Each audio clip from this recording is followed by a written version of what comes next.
Market with PS Parihar channel में आपका स्वागत है। सुबह की इस वीडियो में ऐसी सूचनाएं होती हैं जो विभिन्न समाचार पत्रों पर छाई हुई होती हैं और विद्यार्थियों के लिए आवश्यक होती हैं। तो आइए शुरू करते हैं और देख लेते हैं कि आज के समाचार पत्रों में विद्यार्थी जीवन से संबंधित कौन कौन सी सूचनाएं हैं। तो वीडियो को जल्दी से लाइक कर दें, शेयर कर दें और जिन छात्रों ने चैनल को अभी भी सब्सक्राइब न किया हो तो जल्दी से सब्सक्राइब कर लें ताकि आप लोगों को इसी प्रकार की ऑथेंटिक अपडेट से सबसे पहले मिलती। चलिए शुरू करते हैं और सबसे पहली सूचना है बीएड फॉर पीआरटी को लेकर के, जिसके बारे में मैंने कल वीडियो बनाया था। 11 दिसंबर को हाईकोर्ट की डबल बेंच ने एक आदेश पारित किया था। लिखा है कि प्राथमिक अध्यापक भर्ती में बीएड पर निर्णय ले सरकार। प्रदेश में सहायक शिक्षक पद पर नियुक्ति के लिए शैक्षिक योग्यता से बीएड को बाहर किया जा सकता है। हाईकोर्ट की लखनऊ बेंच ने राज्य सरकार को इस संबंध में राष्ट्रीय अध्यापक शिक्षा परिषद एनसीटीई द्वारा भेजे गए 4 सितंबर 2023 के पत्र पर जल्द निर्णय लेने का आदेश दिया है।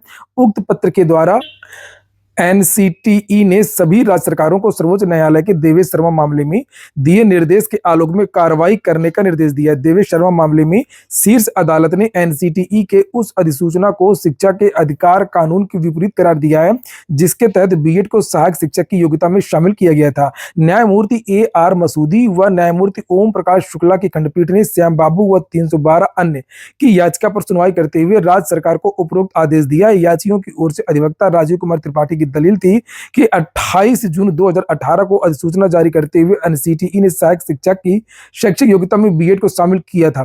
प्रदेश में संबंधित नियमावलियों में बदलाव करते हुए बीएड को शामिल कर लिया गया, जबकि राजस्थान में बीएड को शैक्षिक योग्यता में शामिल नहीं किया गया। यह विवाद राजस्थान हाईकोर्ट गया। राजस्थान उच्च न्यायालय की एनसीटीई 2018 की अधिसूचना को अविधिक पाते हुए रद्द कर दिया।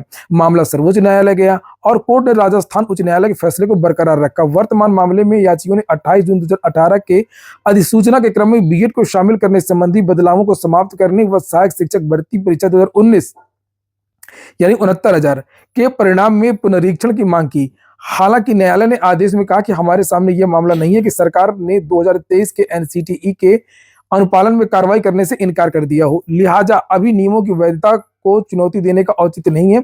हालांकि राज्य सरकार को आदेश देते हैं कि वह पत्र के आलोक में निर्णय लेते हुए कार्रवाई करे। तो ये राज्य सरकार को आदेश दिया गया है, लेकिन देखते हैं कि राज्य सरकार अभी इसमें क्या करती है।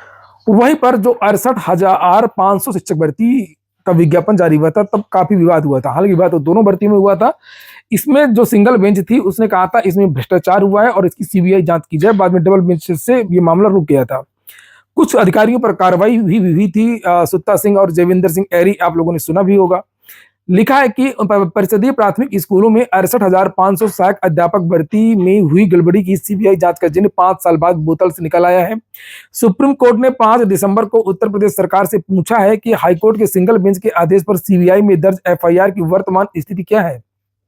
इस मामले की सुनवाई जनवरी में रखी गई है। 9 जनवरी 2018 को 68,500 शिक्षक भर्ती के लिए जारी शासनादेश के आधार पर 27 मई को लिखित परीक्षा हुई थी। 13 अगस्त को घोषित परिणाम बड़े पैमाने पर गड़बड़ी मिली थी। 2 ऐसे अभ्यर्थियों को सफल घोषित कर दिया गया था जो परीक्षा में शामिल तक नहीं थे।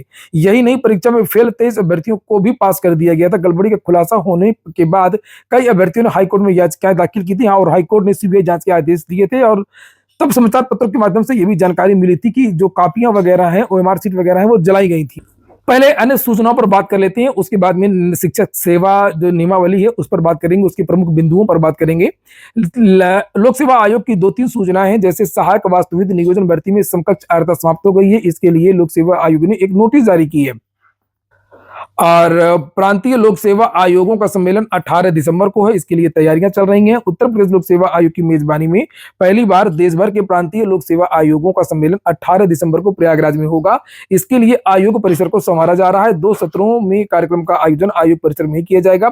इससे देश भर के लगभग सभी प्रांतीय आयोगों के चेयरमैन या सदस्य शामिल होंगे। इस कॉन्फ्रेंस में आयोग अपनी उपलब्धियां और तकनीक एक दूसरे से साझा करेंगे।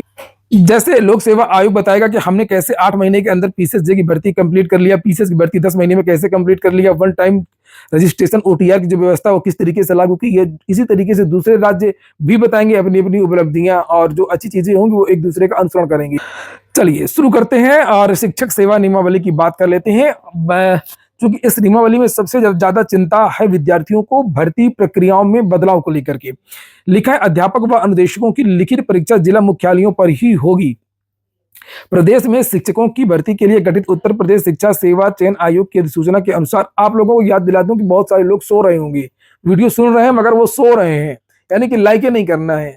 तो भैया लाइक कर दिया करो, कमेंट कर दिया करो, और जो विद्यार्थी पुराने छात्र हो, जो target with BS Parihar channel से प्रेम करते हो, वो विद्यार्थी शेयर भी कर दिया करें। आप लोग केवल सब्सक्राइबर नहीं, आप लोग टीम का हिस्सा हैं।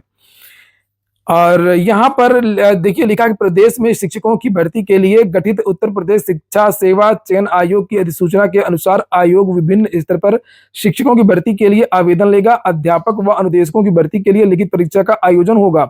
लिखित परीक्षा जिला मुख्यालयों पर होगी, जो अलग अलग जो जिले हैं वहीं पर परीक्षा हो जाएगी आपकी। बेसिक विद्यालयों में शिक्षकों के चयन के लिए लिखित परीक्षा व शैक्षिक गुणांक की वर्तमान व्यवस्था में बदलाव हो सकता है। ये सबसे बड़ी बात है, ये सबसे बड़ी बात है। और हालांकि जो बेसिक शिक्षा नियमावली जारी हुई, मैंने सुबह का वीडियो दिखाया भी था आपको, पहला वाला वीडियो, उसमें इस तरीके से कुछ अभी स्पष्ट दिया नहीं है कि टीजीटी पीजीटी की जो परीक्षा होगी वो बिल्कुल किस प्रकार से होगी, या जो बेसिक की भर्ती होगी वो किस तरीके से होगी। समाचार पत्रों के माध्यम से जरूरी जानकारियां दी गई हैं, और मैं वो भी दिखाऊंगा उसमें क्या लिखा है। लिखा है कि शैक्षिक गुणांक की वर्तमान व्यवस्था में बदलाव हो सकता है। अब इनका चयन या तो सीधे लिखित परीक्षा या लिखित परीक्षा व इंटरव्यू के आधार पर होगा। इसमें यह कहा गया कि एकेडमिक हट जाएगा समाचार पत्र में एक तरीके से, अप्रत्यक्ष रूप से यही कह दिया गया है। अब इनका चयन या तो सीधे लिखित परीक्षा या लिखित परीक्षा इंटरव्यू के आधार पर होगा। वहीं यूजी पीजी कॉलेज के प्रचार पद के लिए चयन लिखित परीक्षा व एपीआई के आधार पर होगा। एकेडमिक परफॉर्मेंस इंडिकेटर होता है ये एक, जिसमें जो असिस्टेंट प्रोफेसर भर्ती के जो विद्यार्थी आवेदन करते हैं उसमें बहुत सारी चीजों के जो मार्क्स है वो जोड़े जाते हैं। नेट, पीएचडी, एकेडमिक, बहुत सारी चीजें होती हैं, कहाँ कहाँ आपने पढ़ाया है, अगर तो उसका एक्सपीरियंस वगैरह। ये मैं इसके बारे में एक अलग से वीडियो बनाऊंगा, एपीआई के बारे में बता दूंगा। लिखित परीक्षा में पास अभ्यर्थियों में से रिक्तियों के सापेक्ष 3 से 5 गुना लोगों को बुलाया जाएगा।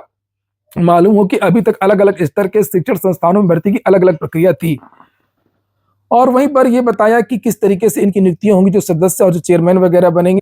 और अगर नियमों में कोई संदेह होगा तो आयोग इस पर अंतिम निर्णय ले लेगा। जिस प्रकार से हम लोगों ने देखा था, कट ऑफ वाला जो मामला आया था, कई मामले इस तरीके के आते हैं। अगर कोई कहीं पर कोई विवाद होगा तो जो आयोग कहेगा वही माना जाएगा। परीक्षा नियंत्रक की परीक्षा में होंगे अभिलेख। दूसरे राज्यों की एजेंसियां करेंगी उत्तर पुस्तिकाओं का मूल्यांकन। और शिक्षक भर्ती में 90% नंबर लिखित, 10% इंटरव्यू के।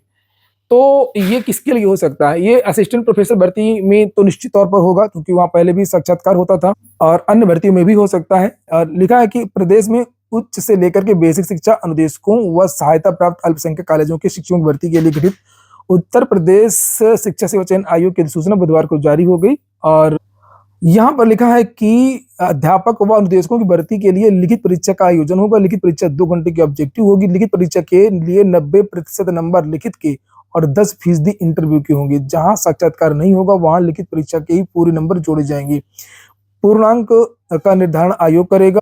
और ये जो समाचार पत्र है, ये दूसरा अमर उजाला, इसमें भी वही बात लिखी हुई है। देखिए यहाँ पर लिखा है कि बेसिक विद्यालयों में शिक्षकों के चयन के लिए लिखित परीक्षा शैक्षिक गुणांक की वर्तमान व्यवस्था में बदलाव हो सकता है। अब इनका चयन या तो सीधे लिखित परीक्षा या इंटरव्यू पर होगा।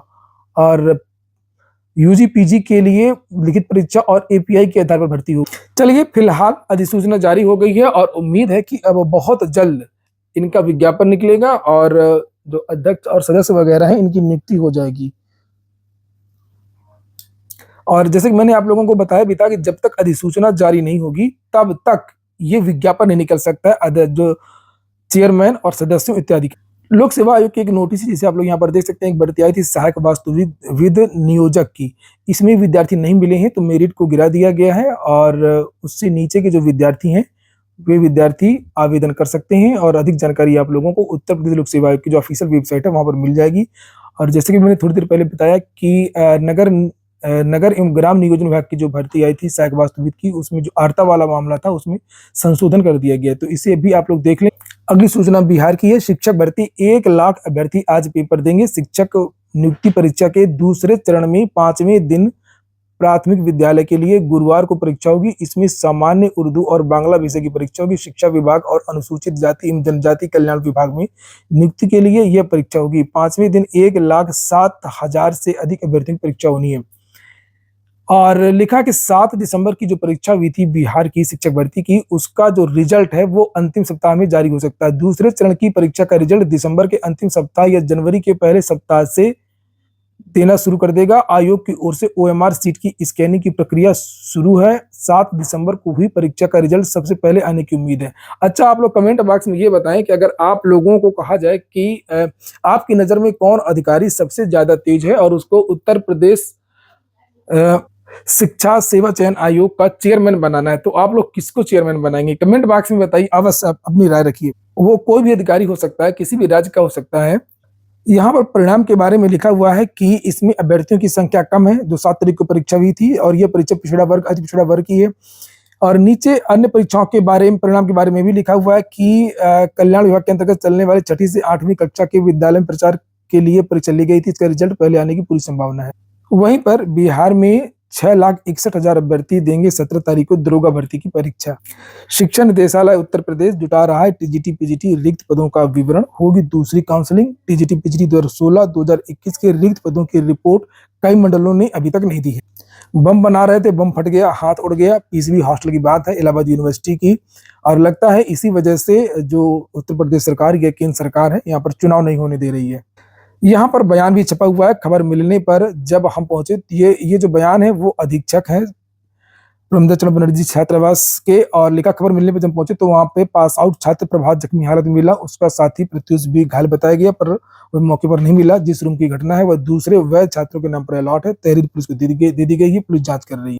सिपाहियों के 546 पदों पर होगी खिलाड़ियों की भर्ती। आवेदन आज से, इसके बारे में मैंने कल ही वीडियो बनाया था। खेल कोटि की ये भर्ती है और जिनके पास योग्यता हुए विद्यार्थी आवेदन कर सकते हैं। पुलिस कांस्टेबल और पीएससी की। यूजीसी नेट के पेपर में सर्वर डाउन हो गया, हंगामा हो गया। प्रयागराज के सीता सिंह महाविद्यालय में तोड़फोड़ भी हुई।